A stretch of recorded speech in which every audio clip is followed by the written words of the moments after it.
Thousands in Bangladesh are protesting against the decisions of a war crimes tribunal. It was set up to investigate those accused of abuses during the 1971 independence war. Some say the trials are politically motivated, and others demand no less than the death penalty for those convicted. This is Inside Story.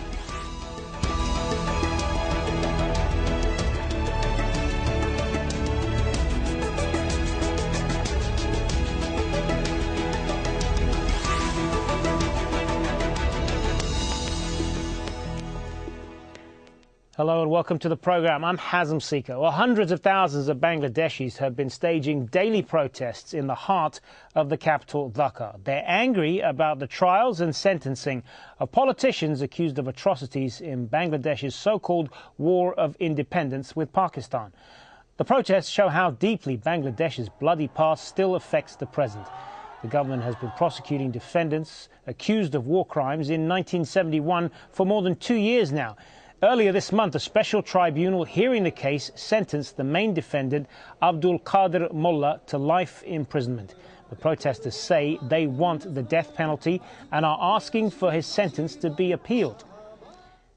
Well, let's take a look at the man who is the subject of so much anger in Bangladesh. Abdul Qadir Mullah is the leader of Jamaat-e-Islami, the largest Islamic party in Bangladesh. Mullah became known as the Butcher of Mirpur for the atrocities he is said to have committed as a senior leader of Razakar force during the 1971 war. And on February the 5th, he was finally convicted for 5 out of 6 charges that included mass murder and rape. He was sentenced to life imprisonment, but many Bangladeshis say he should have been given the death penalty. Well, for more on this, I'm joined by our 3 guests from London. Muhammad Abu Bakr Mullah, a barrister and spokesman for the Jamaat-e-Islami group. Also from London, Abbas Fayez, senior researcher on South Asia for Amnesty International. And joining us on the line from Dhaka, Shahriar Kabir, acting president of the Forum for Secular Bangladesh. Shahriar is a protester and member of the Victims of War group. Thank you all for being with us. Shahriar Kabir, if I could start with you. These are the biggest rallies in Bangladesh that we've seen for at least 2 decades. Hundreds of thousands of protesters, just like yourself, gathering in the Bangladesh capital. Why is this such an important issue for so many Bangladeshis? You see, you have to know the background of this campaign, this movement. Since the Holocaust of Second World War, the most brutal genocide in the history of the mankind took place in Bangladesh during the 9-month-long liberation war of 1971. According to the official statistics, the Pakistani occupation army and the local collaborators, mainly Jamaat-e-Islami, killed roughly 3 million unarmed innocent people, sexually harassed 200,000 women, and forced 10 million hapless people to desert the country. More than 2 million people were physically assaulted and tens of millions were displaced inside the country. You see, the Pakistani occupation forces could never have committed such ruthless genocide, crimes against humanity, or war crimes had they not been abetted by the killing squad of Razakar al-Badr and al-Shams, formed by the Jamaat-e-Islami and their associates. So right after liberation, family members of the 3 million martyrs of the liberation war, conscious citizens and the international community sought the trial of those responsible for this cruel genocide and the recent history of the war, and the war crimes and crimes against humanity that took place in 1971.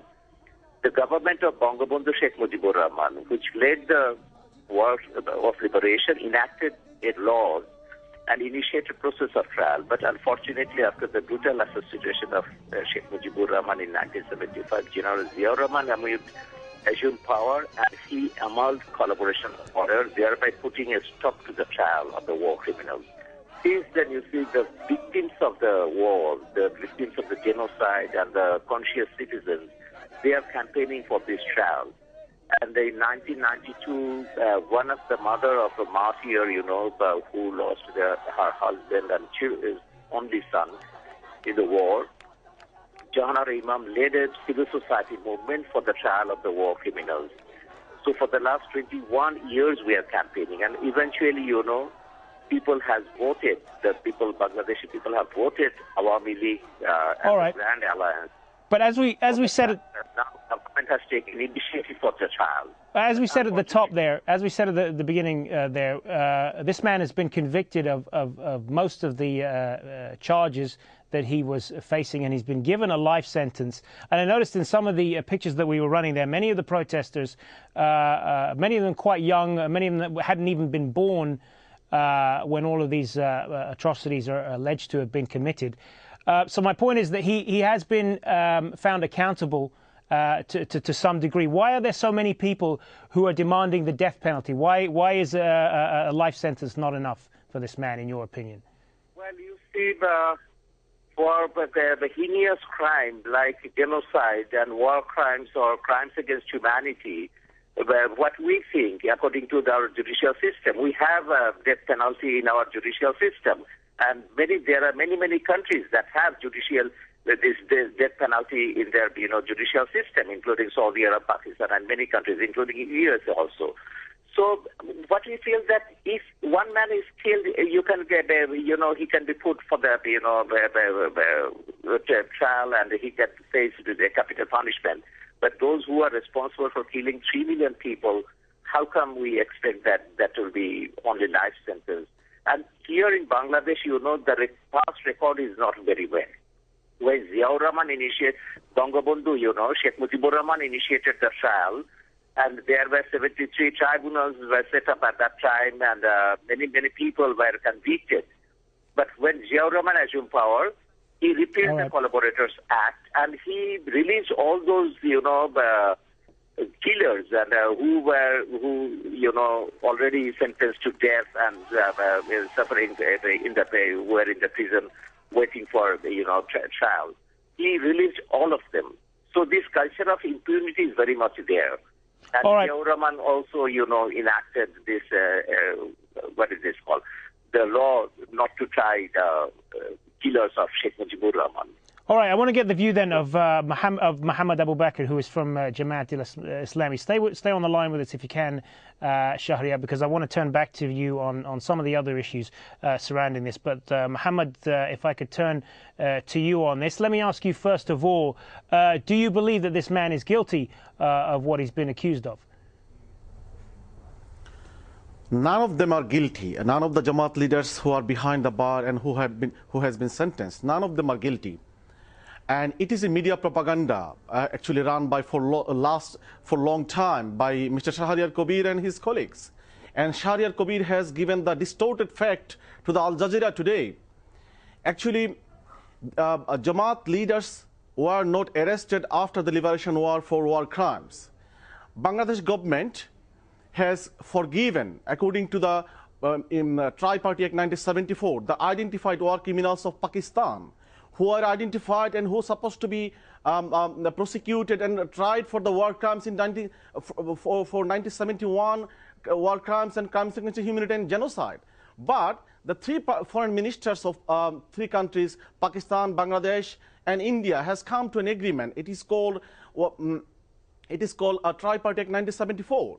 So none of the Jamaat leaders who are identified after the Liberation War for crimes against humanity and war crimes, some of the Jamaat leaders were identified for, as collaborators, and they were not found guilty, and they were released from the and so the information he has given to the audience, to the Al Jazeera, is totally wrong, and it is a very false propaganda he's doing to the international world, that Jamaat leaders were found guilty. None of them were found guilty. No, none of them were prosecuted.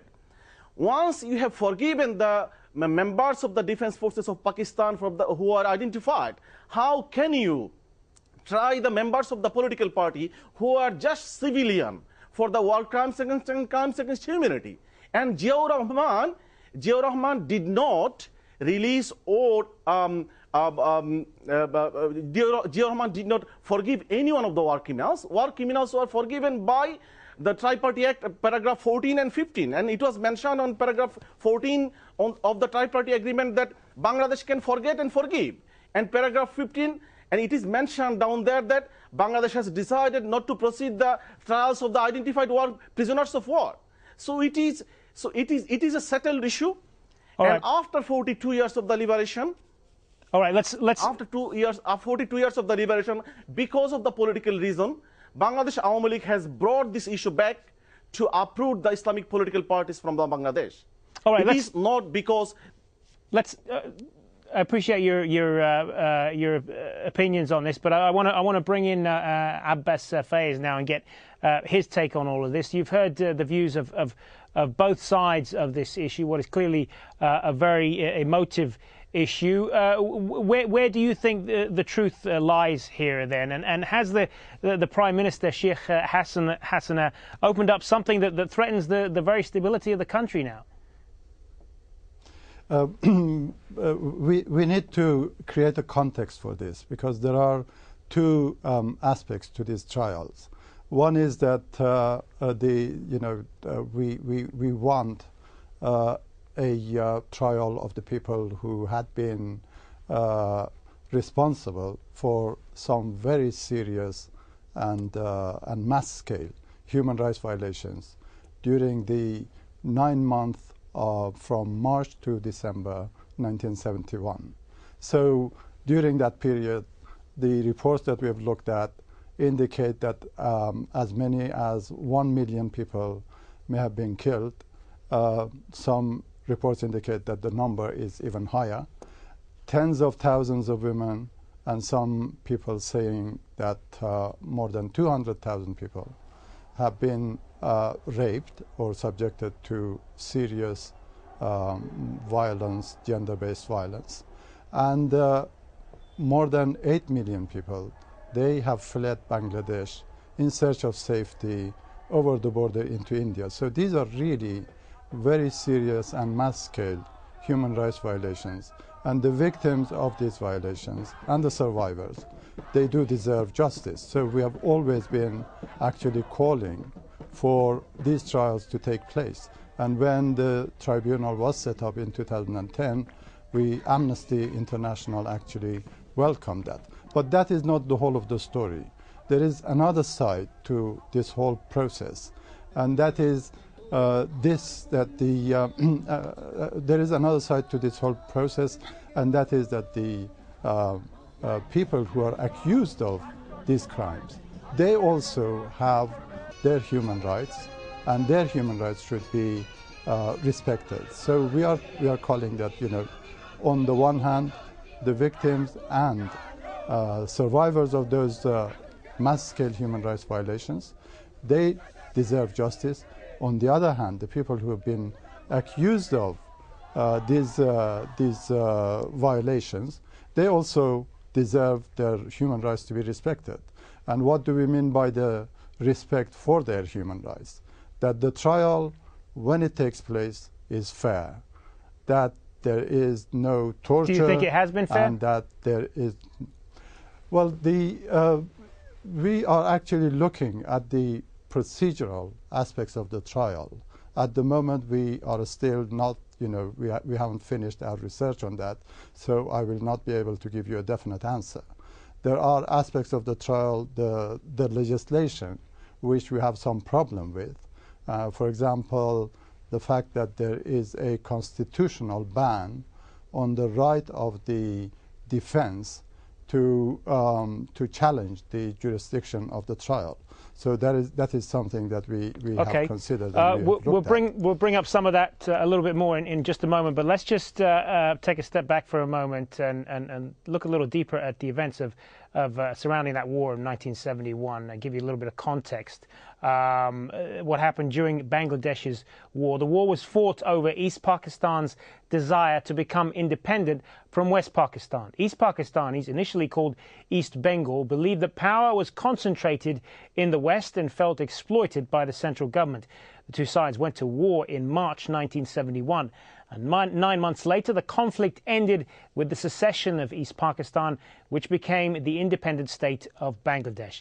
But the war continues to cast a shadow over Bangladeshis generations later because of the number of people killed and the atrocities that were committed. Bangladesh says 3 million were killed in what it calls the War of Independence, but others say it was fewer than that. And an estimated 200,000 women were raped, many of them in mass rapes and some while they were imprisoned in what have been called rape camps.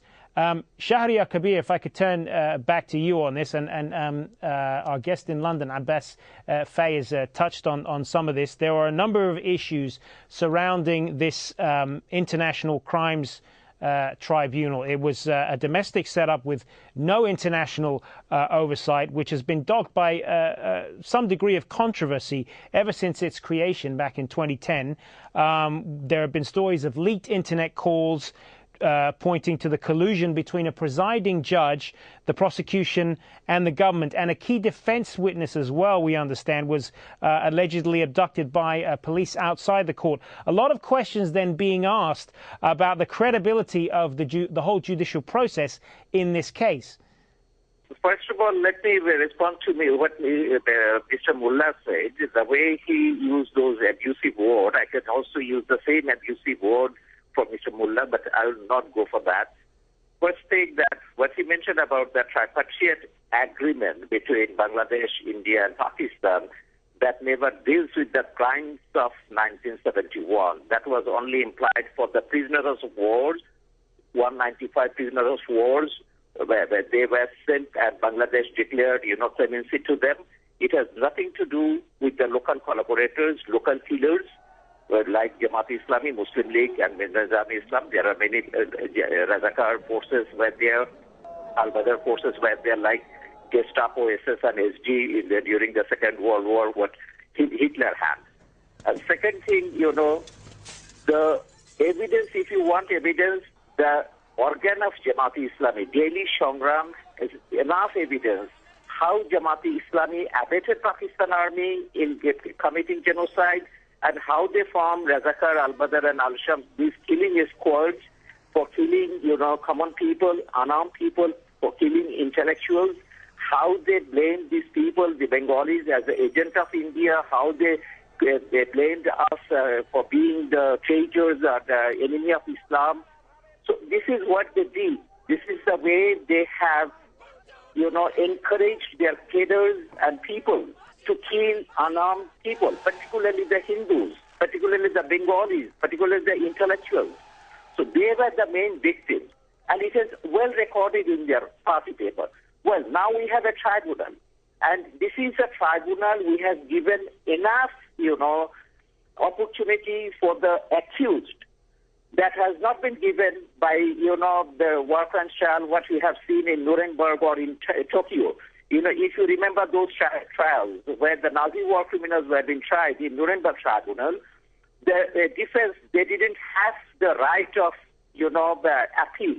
But our tribunal, our law, has guaranteed the right of the appeal and equal right. The way the, state has got the right, same right the defense is also going to enjoy here. And it is an open, free and fair trial. Everybody can come and they can watch everything. If they have to say something in their defense, they are free to defend themselves. So this is not the matter. All right, but if this process has been so transparent as you say, why hasn't there been any international oversight, for example? And what about these questions over? Hold on a second. What about these questions? The story of this key defense witness who was allegedly abducted by police outside the court. Well, that is absolutely false, the propaganda. We know the reverse stories, how the Jamaatis are, threatening the, accusation witnesses. I am one of the witnesses, and I know that what these people feel, coming from the remote areas, they know how fascist party is Jamaat-e-Islami. They have seen Jamaat-e-Islami's brutality during the war, and they are very much afraid, That's why we are asking government repeatedly that you must enact witness protection laws so that witness can come and testify before the tribunal without fear. But, well, I'm not sure whether this law will be enacted soon or not. But still, Jamaat-e-Islami has created a reign of terror in those areas where the witnesses are supposed to come. So this is one story. But what I must say... All right, just finish your point briefly if you can, Shahriar. Pardon? I just want to interrupt because I want to talk about some of the response that we've had on our Facebook page on this. So just give you a sample of some of the views on this. Hannah says, I think the death penalty should be enforced, but only if the trials are fair and transparent. I don't agree with the way they are carrying out these trials, only allowing the defense to have a set of a few witnesses while the prosecution has an endless amount. That goes against their basic human rights, and these trials should be conducted at The Hague, not in Bangladesh. Golap says, we Bangladeshis are united against the war criminals Razakars. That's the name of the militia at that time, back in 1971. And Rashija says the death penalty is the only punishment for war criminals. One cannot run from their sin, but we cannot deny the fact that it will trigger further violence. So obviously a lot of very strongly held views there on social media, and do keep those views coming in because we always appreciate the feedback that we get from our viewers. But Muhammad Abu Bakr Mullah, if I could turn back to you on this, and if you want to respond to what some of what Shahriar has had to say about this. Okay. First of all, I need to respond to him by saying is that either he does not know the history of the war crimes trials or the collaborators trial, or he's distorting the fact. I need to tell the audience of the Al Jazeera is that the fact is that 100,000 people were arrested after the Liberation War. And out of 100,000, 37,000 were prosecuted. And after that, 752 are punished under the Collaborators Act 1972 for murder, looting, and arson, and killing people. But to try the war criminals, the Bangladesh government had enacted another law that is called International Crimes Act 1973. Under that act, Pakistani prisoners of war are supposed to be tried, and if he reads or you read the Tripartite Act 1974, it is very clear that it is mentioned that it is about trial of the prisoners of war, where 96,000 Pakistani soldiers were surrendered. Out of them, 100,000 were initially identified to be prosecuted and for the trial, and out of them, 195 were finally identified for the trials of the war criminal under the International Crimes Act 1973. Let me finish. So, just briefly, from this, through this Tripartite Act, they were forgiven. It is mentioned that Bangladesh can forget and forgive. But what we wanted to say from as a representative of Jamaat Islami, we have demanded several times that there should be a tribunal under the oversight of United Nations or from international community. Otherwise, the tribunal formed by Bangladesh Awami League government. All right, fine. I want to bring in Abbas Faiz on this, if I can, for the final time, just in the minute that we've got left. I made the point earlier that and a lot of these protesters are from Bangladesh's younger generation, many of whom were not even alive when this happened. What do you believe is at play here? I mean, is this part of something larger in the country? Well, I mean, they are probably expressing their own views and their own feelings, but it is the responsibility of the government of Bangladesh to be very careful about the feelings that are being expressed, especially when people are calling for the death penalty.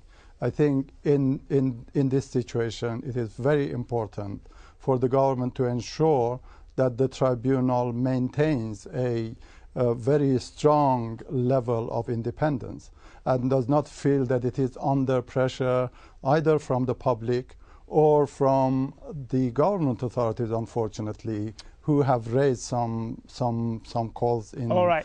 That is going to have to be the last word. But I want to thank all three of my guests from London, Muhammad Abu Bakr Mullah and Abbas Faiz, and from Dhaka, Shahriar Kabir. And thank you for joining us on this edition of Inside Story. Remember, if you want to send us your feedback, just email your thoughts to us at insidestory@aljazeera.net. And of course, for the latest news and analysis, there's our website, aljazeera.com.